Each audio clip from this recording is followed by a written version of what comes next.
Hello everybody and welcome. We have the B-17 Flying Fortress from MicroProse. This aircraft is an absolute legend of the sky and is the ultimate workhorse.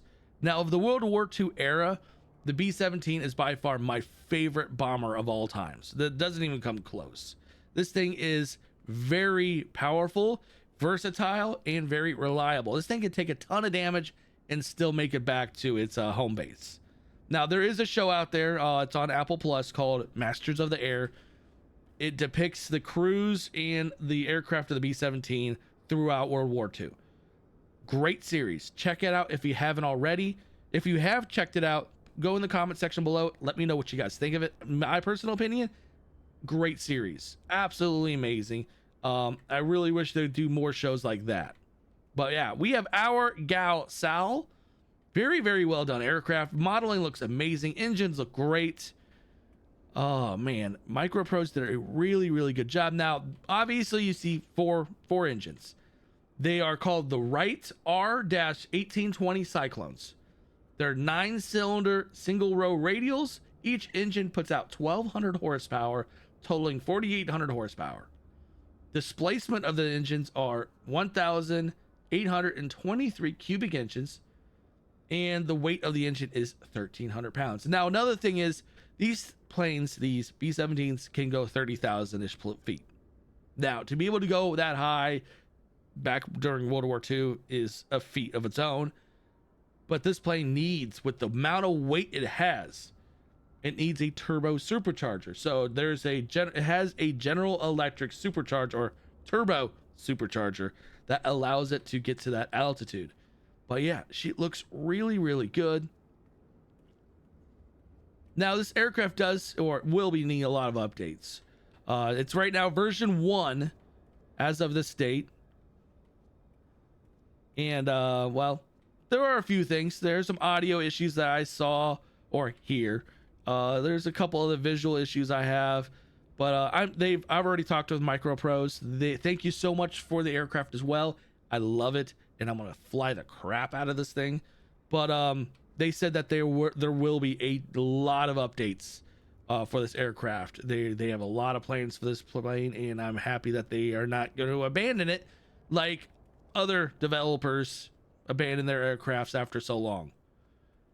This thing has so much potential, and I am looking forward to seeing what comes out with this aircraft in the sheer features and abilities. But let's go ahead and jump into the cockpit and we will get her started. We've transitioned to the cockpit of the B-17 and boy, she looks really good. It definitely shows the age of the aircraft though. All analog, have some little marks here and there. Not all of the dials or switches are clickable, like these right up here. But I'm hoping maybe down the road we'll have more clickable surfaces and so on. But let's go ahead and power her on. So the battery button is down here. These are the 3 battery buttons. And then right above it is your generator. I'm also going to turn on the inverter. None of these other lights or switches flip. Like I said, though, hopefully down the road that'll change. Let's also bring up our props. So here's our power or propeller RPMs. Bring those up. We're gonna also, so another thing is, so here are your mixtures. Once you start the engine, the mixture automatically goes to where it's supposed to go, but we're gonna already put them where they need to be. Also, right up here is your fuel boost pump. You see how it activates. So all 4 need to be on. And here's your magnetos. Go ahead and flip those up. And at this point, we're ready to start the engine. Now, also, there's another thing down here. These are your air filters. Carburetor air cleaners.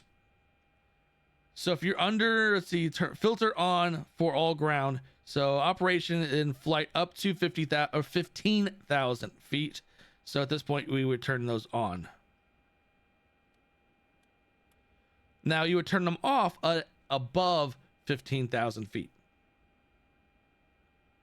And another thing right here, it says filter on for all ground operations and flight up to 8,000 feet, and then off above 8,000 feet.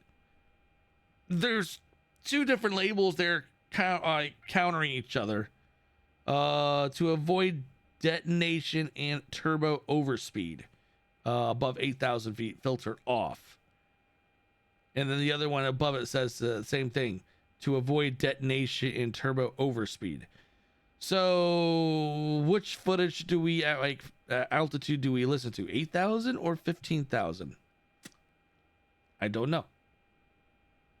I could be also misreading the whole daggone thing.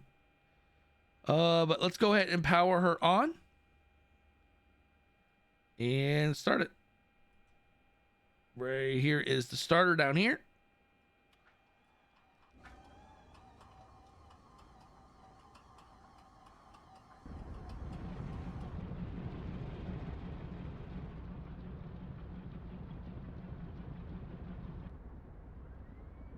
All right, and then we're gonna start the next one.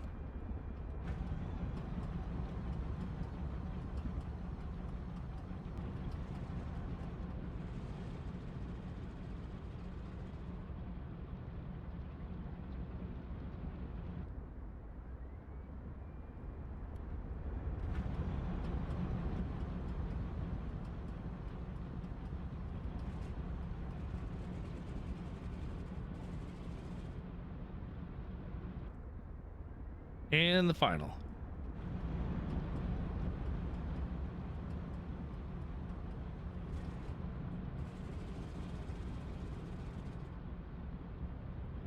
All four engines are cranked.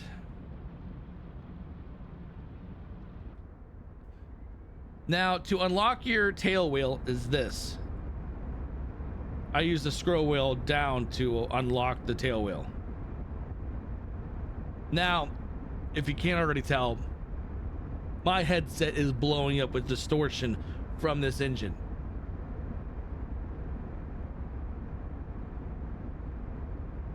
You also can open up the bomb bay. Right there it is. All the bombs in the back.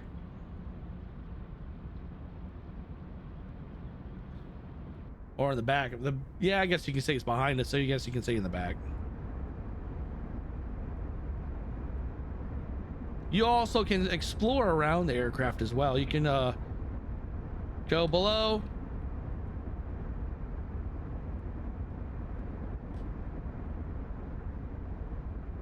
There's your navigator. He plots out the map charts.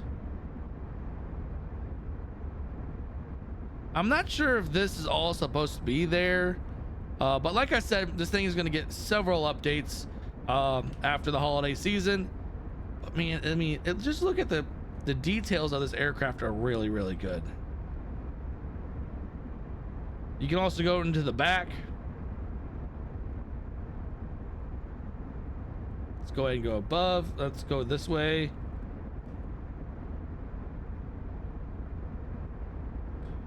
There's your bombs.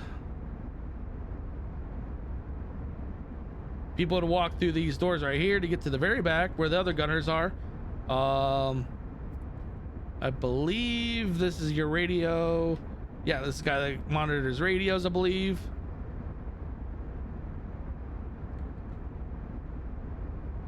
Your other gunners. And then your tail gunner down below. Good grief. That would be the most uncomfortable position.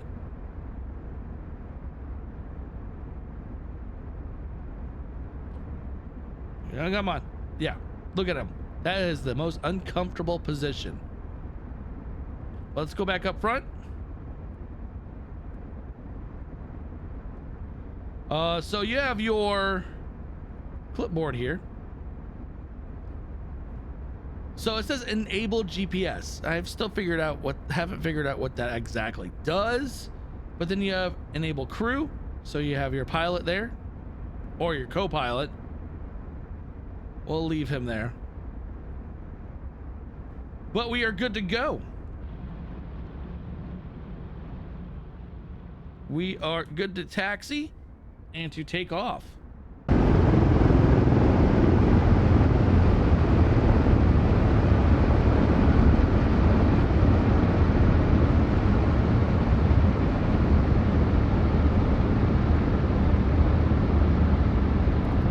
Let's go ahead and do this turn onto the runway and we'll take off.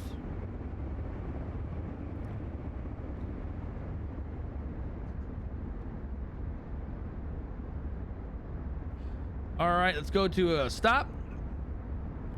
Lock the tail wheel. She's locked. Let's see. Full lane, or actually that's a little rich. Props are 100%. I think we're good to go. Oh, flaps. So we're gonna put the flaps to, yeah, 1 notch. I don't know where the flaps actually handles are on here, but you can see the flaps right there, the little dial. Let's do 1 more. There it is. And full power.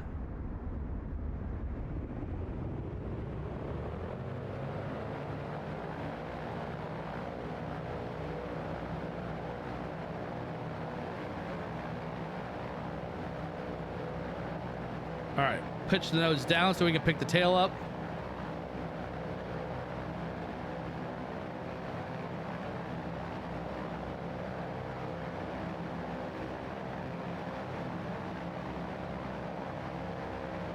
And lift.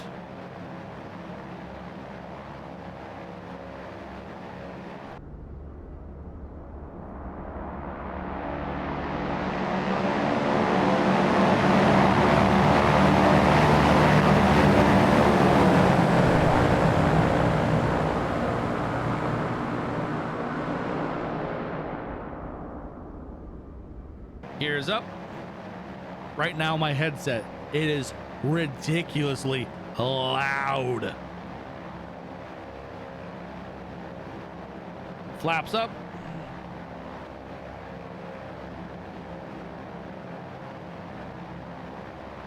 And we're up, up and away.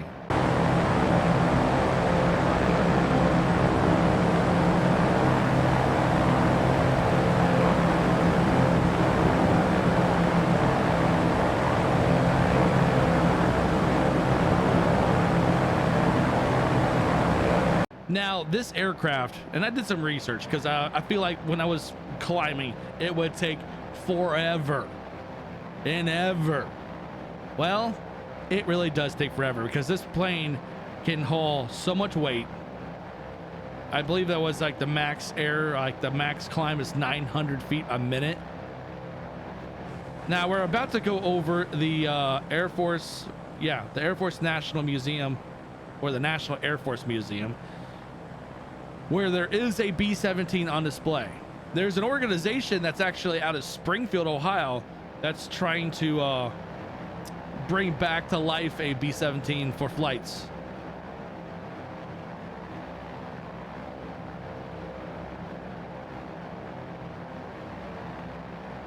You can see all like the planes down there. I believe this is their maintenance hangars where they restore planes. Overall though, she's not bad. I like her a lot. Let's go ahead and bring down the props.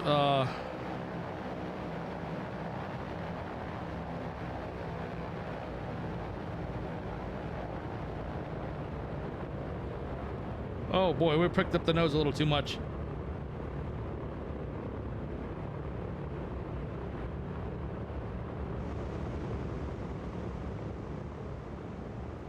She's a beauty.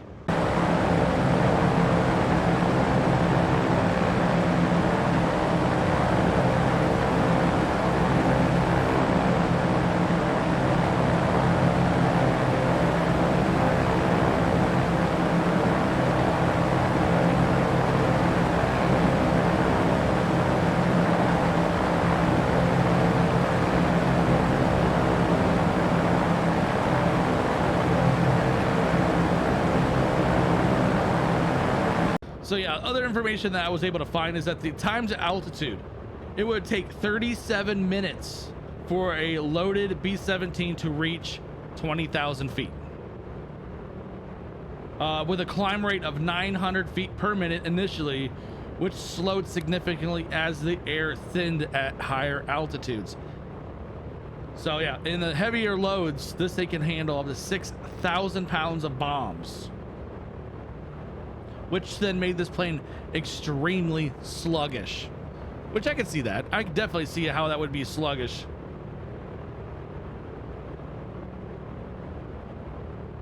But she looks really good.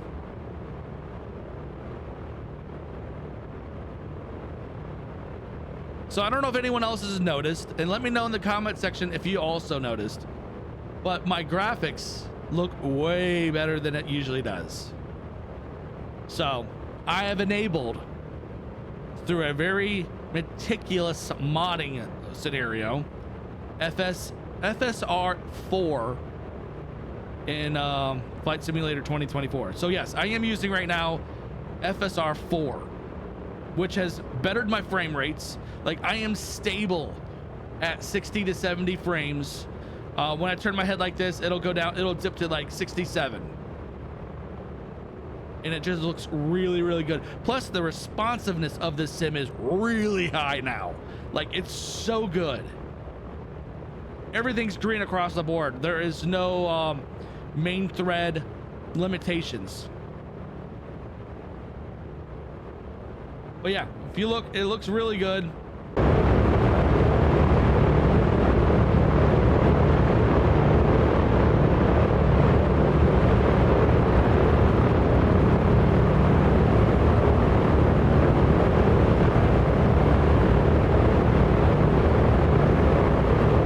Now I have noticed that with this plane here, with the B-17, from what I can tell, the LOD isn't really that great. At least not yet. So if we go over here and open the bomb bays, and then we go underneath, and we scroll out right there, you see how it just disappears the interior a little bit, and you only see like a couple bombs. Oh boy. This plane is very sluggish and also very... At this angle, I can't tell if I'm going down or up. Okay, that's why. Okay, but anyways, you can tell that the LOD right there goes away, but then you zoom back in and then they reappear, especially right there. Oh, we need to close that bay. I don't know if that just changed the characteristics. If it did, that's awesome. I love it.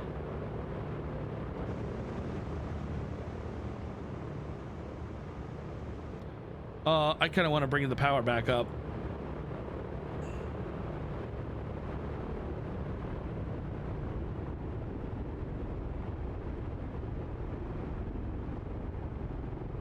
Oh, that's down.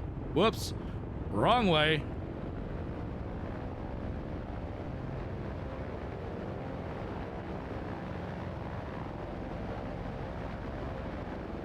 I really wish I had a, oh boy. I'm really messing up now. There we go. I really wish I actually had lever I can actually pull physically without having to go down right here to pull up the power, the RPMs for the propellers.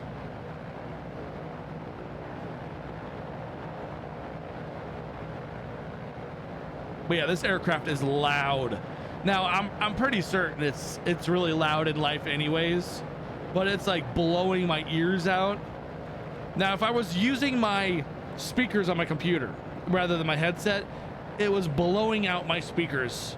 Now my headset isn't as bad, but it's still, I can hear distortions on the high end.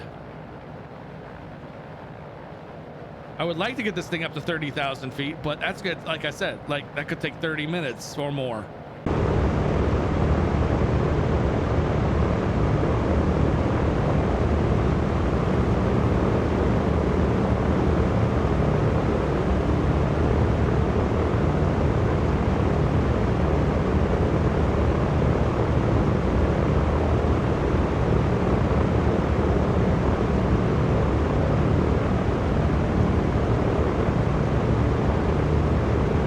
Yeah, I absolutely love this aircraft.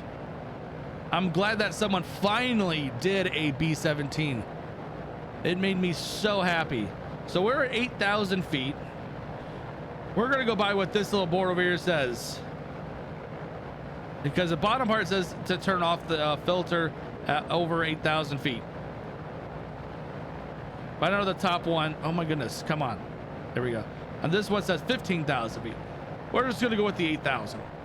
Now this aircraft right now, I don't know if there was an autopilot like feature. I wonder if it was just like a hold altitude, hold speed type deal, or heading. There's an airport right there. So we are over 9,000 feet. But overall, this aircraft's a beauty. It's a beauty. If you can tolerate some imperfections, I highly recommend it. I mean, it's just fun to have it in your hangar in case you just like, nah, let's throw it out there. I want to fly. I'll be doing lots of flights with this thing. But I hope you guys enjoyed the video, and I hope to see you in the next one. Later.